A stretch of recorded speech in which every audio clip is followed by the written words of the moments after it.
and happy Friday. Welcome to Stock Market Today. Ali Corman, Ed Carson with the breakdown of the action today and this week. And Ed, do you think that the rally here is starting to get a little bit tired, this supercharged rally that we've seen over the last couple of weeks? It's getting a little stretched. It doesn't mean it can't go higher, but it's definitely something to watch for. A couple of stocks were flying high, Airbnb and Expedia. Travel stocks definitely in favor.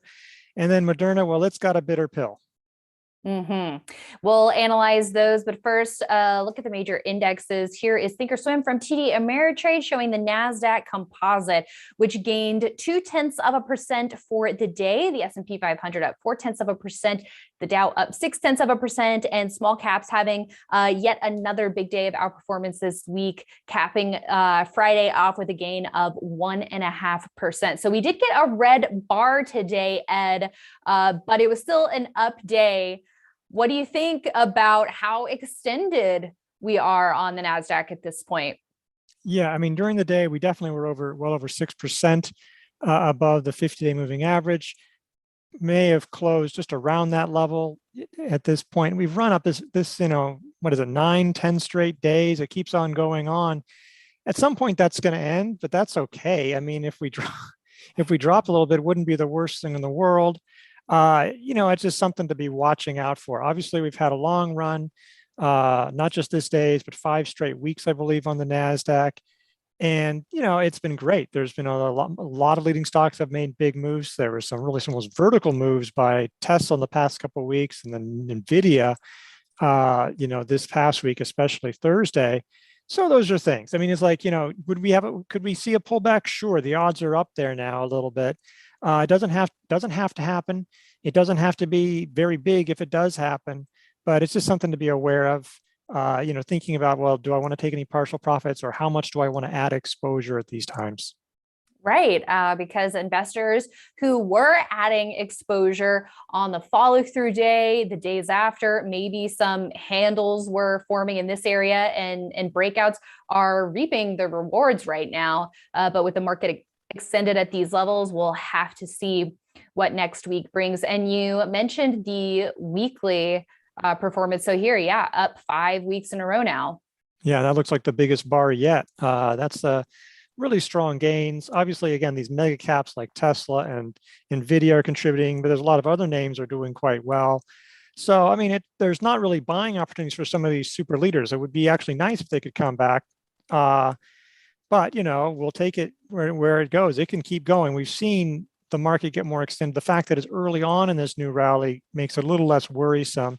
And it's not like it's super extended, but boy, really nice. This is why you try to get into a rally early on, because there's often really powerful gains to start. Right. And you mentioned the strength in those mega cap technology stocks. So now let's turn our attention to MarketSmith. And so I have the QQQ ETF here, which tracks the NASDAQ 100. A big week for the Qs too, up over 3%. Yeah, it was a big week. I think intraday, the Qs got us 7% above their 50-day line. And one thing is actually, while it wasn't the big day, keep in mind that one of the worst performers out there, it was the worst performer for the S&P 500, it was Moderna, which we'll talk about. But that actually had an impact on the NASDAQ, I assume. That was, that was large enough to at least take a little bit of the shine off of it. But, it started to get a little bit, it's been pretty steep, and it's getting more steep in the last few days. So it's sort of probably good to cool down a little bit. A lot of nice action, though, in growth stocks and these mega caps.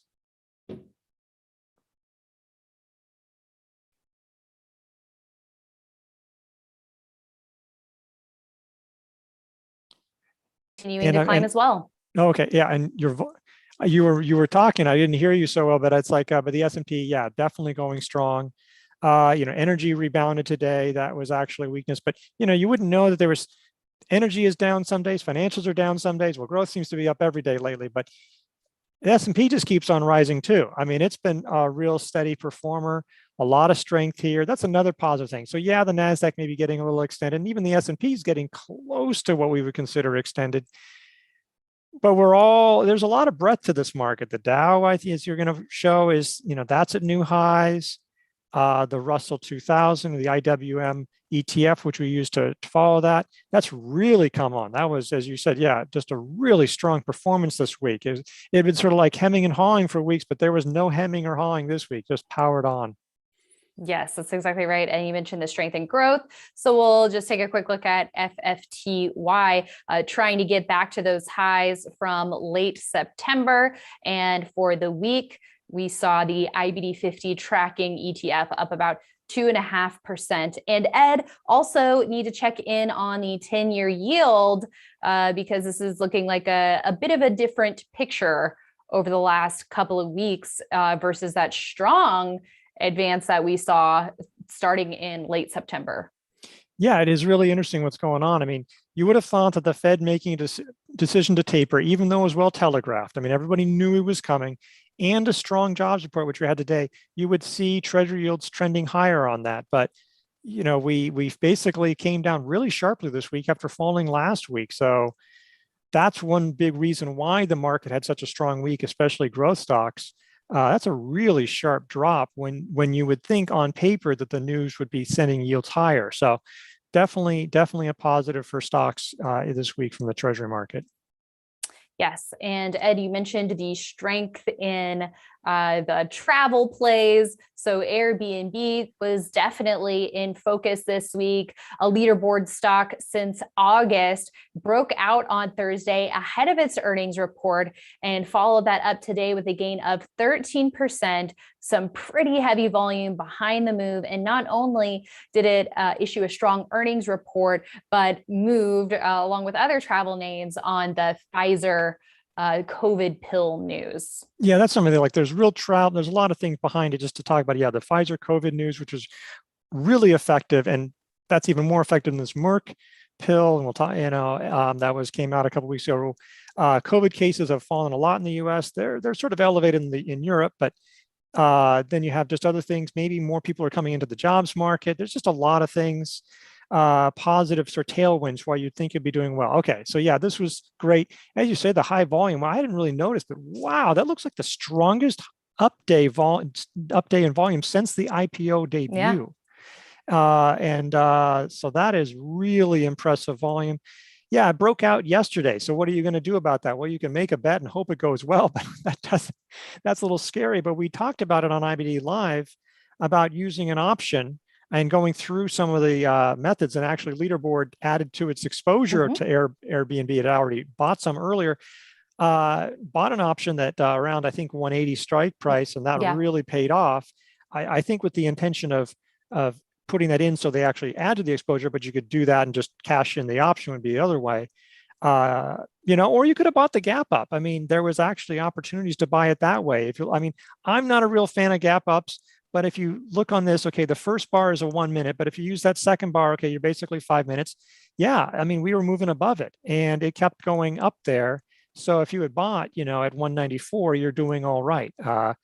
This was a flat base, but it's, within this giant consolidation, so it's still got room to move.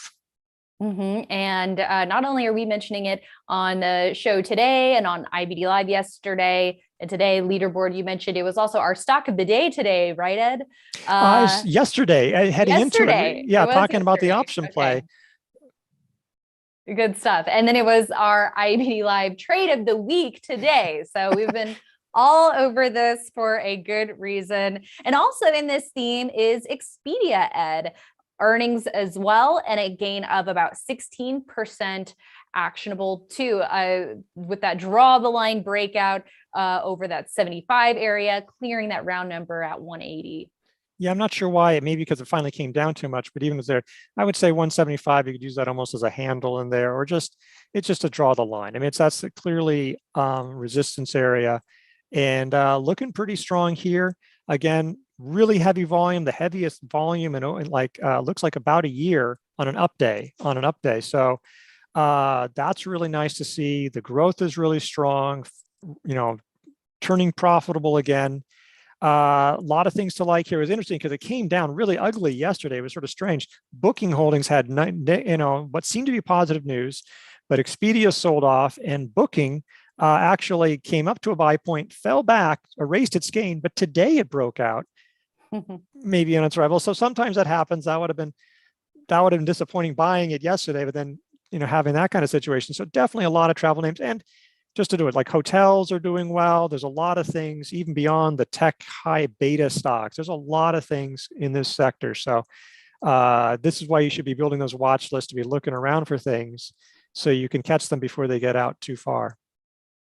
Yeah, and while this theme is really benefiting from this Pfizer news, one stock getting hit particularly hard, but it's been kind of in the dumps lately, Ed, is Moderna mRNA, down some 16% today, heavy volume on top of a gap down on Thursday as well, and following sell signals that were triggered in late September and early October.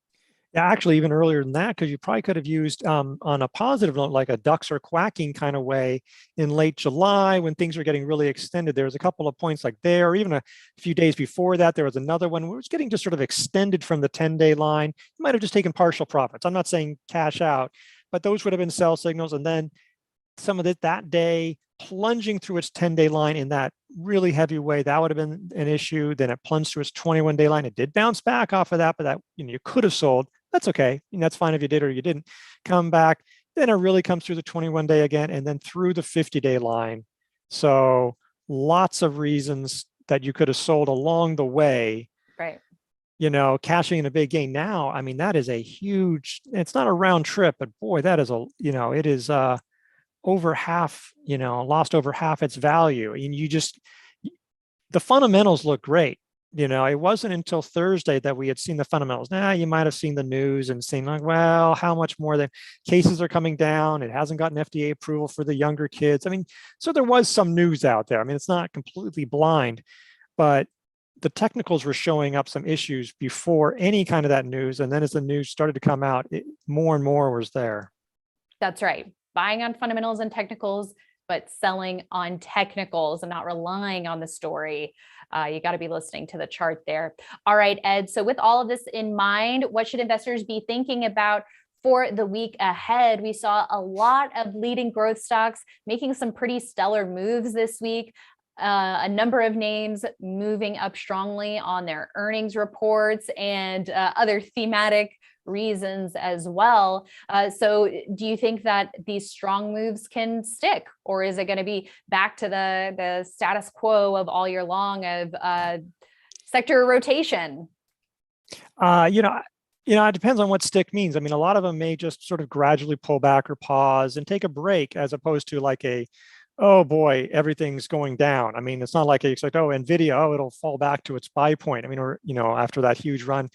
But just pausing wouldn't be a surprise. And so, I mean, with the market sort of getting close to extended, it sort of depends. One, you should just be paying close attention, but it depends on how exposed you are. If you've gotten deep onto margin, you might be thinking, well, maybe you should, just take some partial profits here and there, just pull back a little bit. I mean, not just to avoid losses, but to have some capital, because if we do pull back, you could see some of these leaders, maybe offer new buying opportunities that they haven't done, and you have some money to deploy, and build your watch list and look around for other sectors like travel. There's other sectors that are maybe setting up, just to make sure you aren't too concentrated. We've been trying to hit that theme over and over again, even though it'd be hard. Boy, if you've been concentrated in a couple of names like Tesla and Nvidia, you'd be like, yeah, this is where it's at. But you don't want to have that situation if they come down 10, 15, 20%, to be so concentrated that your portfolio takes a major hit.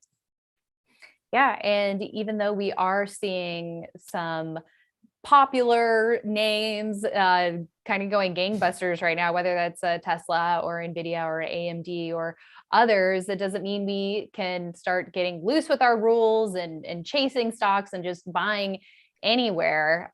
Still need to maintain that discipline. Yeah, discipline's so important. You can't get don't let the emotion rule you, and don't let your ego get bigger than your portfolio. I mean, hopefully your portfolio is growing, but don't let your ego get bigger than that. All right. Well said, Ed. Thank you so much for your analysis. And thank you all for tuning in. We will be back with more next week. Have a great weekend.